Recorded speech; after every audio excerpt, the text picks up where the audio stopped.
माणिक ने अपनी आंखें फिर बंद की और मन में सोचा कि आज की रात उसकी आखिरी रात है। ये चीता मुझे मारकर ही रहेगा। वो अपनी आखिरी सांसें गिनते हुए आंखें बंद करके बैठ गई। वो चीता शांति से आगे आया और माणिक के पास आकर बैठ गया।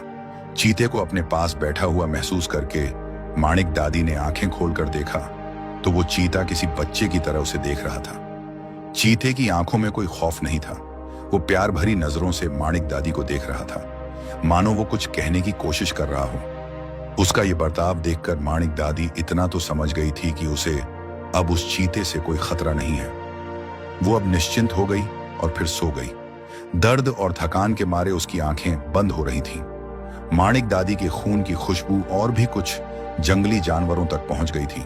सियार, जंगली सुअर, भेड़िया एक एक करके माणिक दादी को खाने को उस पेड़ के पास आ रहे थे, लेकिन चीता सिर्फ गुर्राकर उन्हें भगा रहा था। पूरी रात चीता निगरानी कर रहा था और उसने माणिक दादी को बाकी जानवरों से सुरक्षित रखा था। सुबह हो गई और माणिक दादी ने देखा कि चीता उसके पास ही बैठा है। चीता उसकी निगरानी कर रहा है। यह देखकर माणिक दादी को बहुत आश्चर्य हुआ। उसने उठने की कोशिश की, लेकिन वो उठ नहीं पा रही थी। ऐसे ही 2 दिन बीत गए और अब गांव में खबर फैल गई कि माणिक दादी जंगल से नहीं लौटी हैं। गांव वाले माणिक दादी के घर के पास जमा हो गए।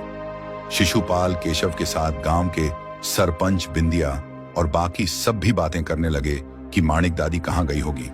शिशुपाल ने कहा, ऐसा तो आज तक कभी नहीं हुआ कि माणिक दादी जंगल में गई हों और वापस नहीं आई हों।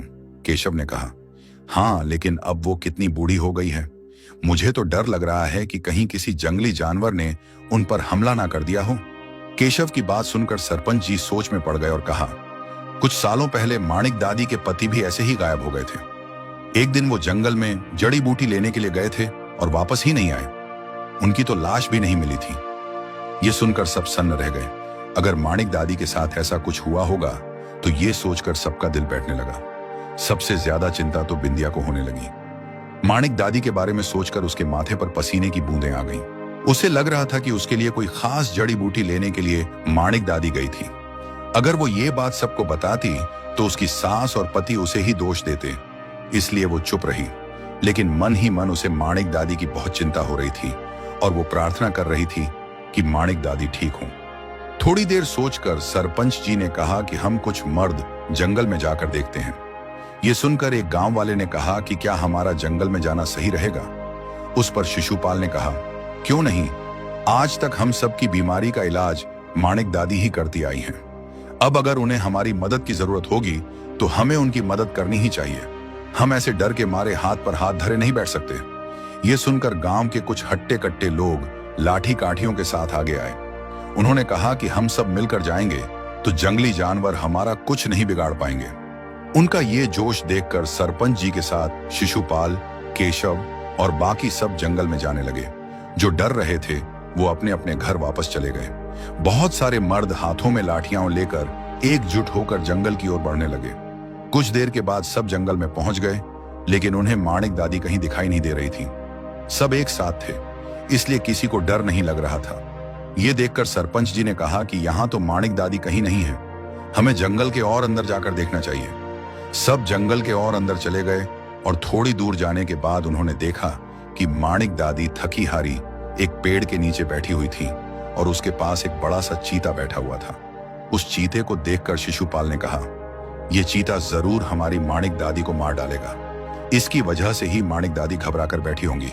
अगर वो जरा भी हिलेंगी तो चीता उन पर हमला कर देगा। सरपंच जी आगे आए और उन्होंने कहा कि हमें सावधानी से आगे बढ़ना पड़ेगा। हमारी जरा सी लापरवाही कहीं माणिक दादी को मुसीबत में न डाल दे। केशव ने सरपंच जी की बात को दोहराते हुए कहा, हाँ, आप ठीक कह रहे हैं, हमें इस चीते को पहले दूर भगाना पड़ेगा। लेकिन एक बात समझ नहीं आ रही कि यह चीता माणिक दादी के पास इतनी शांति से कैसे बैठा है। वो सब बाद में सोचेंगे, पहले माणिक दादी को उस चीते से दूर करना पड़ेगा। ऐसा कहकर सरपंच जी धीरे धीरे आगे आने लगे। उनके पीछे सब आ रहे थे। सबने अपने हाथों में लाठियां कसकर पकड़ रखी थी। सब आगे आने लगे और उन्हें देखकर चीता गुर्राने लगा। उसके गुर्राने की आवाज सुनकर माणिक दादी ने अपनी आंखें खोली और गांव वालों को चीते को मारने के लिए आता हुआ देखकर कहा, नहीं, इस पर हमला करने का विचार भी मत करो। ये मुझे मारने नहीं, मुझे बचाने आया है। माणिक दादी की ये बात सुनकर सब जहां थे वहीं रुक गए। शिशुपाल ने कहा, माणिक दादी, तुम ये क्या कह रही हो? एक चीता और तुम्हें बचाने आया है, ऐसा कैसे हो सकता है? और तुम ऐसे इस पेड़ के नीचे क्यों बैठी हो? शिशुपाल के सवाल में माणिक दादी के लिए उसकी चिंता साफ झलक रही थी। सब गांव वाले अपनी चिंता में उसे ढूंढने आए हैं, यह जानकर माणिक दादी को अच्छा लगा।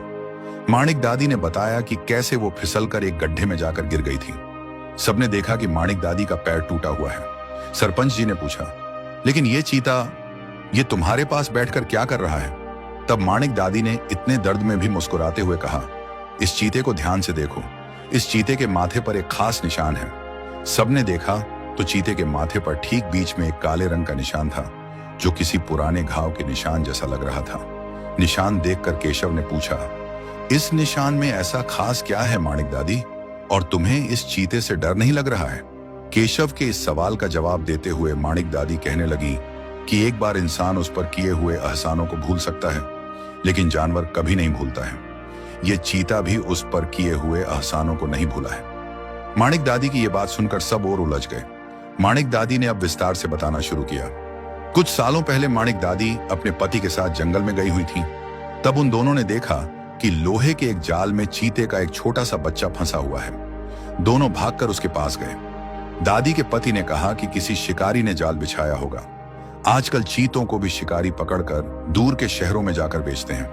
पैसों के लालच में किसी शिकारी ने इस छोटे बच्चे को अपने परिवार से दूर कर दिया है। फिर दोनों ने मिलकर बहुत मेहनत से उस जाल को तोड़ा और उस छोटे चीते को उस जाल से बाहर निकाला।